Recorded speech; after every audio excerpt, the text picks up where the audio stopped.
Stephen? Stephen? Surprised? Yes, it is I, your estranged younger brother. Robert Colbert, congressional candidate for Oregon's 1st Congressional District in Congress.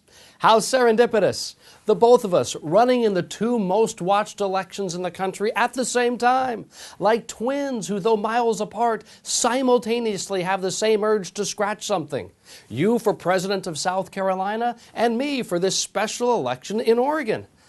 My dear brother, our country is better because you pursued your dream of political influence peddling through fair and balanced satire.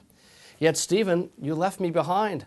Crushed though I was by your disengagement of our siblingness, I have carved a rewarding life for myself, having departed our Palmetto home and that old Pinto you left on the side of the house to settle in, where else?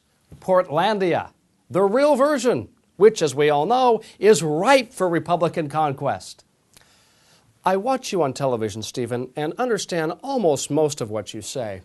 Like that Dan Fogelberg song, for a moment, we're home again, debating government-subsidized health care programs, chuckling about Grandpa's Social Security COLA, or wrestling over our old stuffed eagle. I've watched with pride as you become world famous in South Carolina. Well done, my brother. But as we Colberts always say, back to me. I've done some soul-searching to find how I can best use the abilities neither one of us inherited from Mom and those guys. Following an interesting but unsuccessful stint as a Matthew Broderick stand-in, I decided to lower my expectations. What about Congress? Silly Robert, people said. Portland is for Democrat. No, I said. These great people deserve the rightness of the right.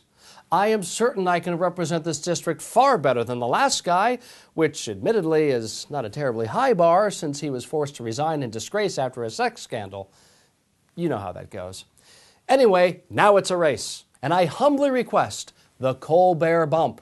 With you running for office in South Carolina and me in Oregon, I figure I can benefit from the Stephen Colbert bump and you the Robert Colbert bump. If yours is worth 3 points and mine even half of that, through our collective Colbertship, we can each receive a 4.5-point bump. It's time for reunification. It's time for us to pool your sizable resources. It's time to re-engage, you running to discredit the presidential primaries and me running to improve the credit of a bankrupt Congress. Though we now sport different surnames and home states, you on the right coast and me on the left, we're soulmates. Now, shouldn't we be running mates? Kinda? Oh, one last thing. Do you have my American flag sweater with a double knit collar? I could really use that. Run hard, bro there. This is Robert Colbert.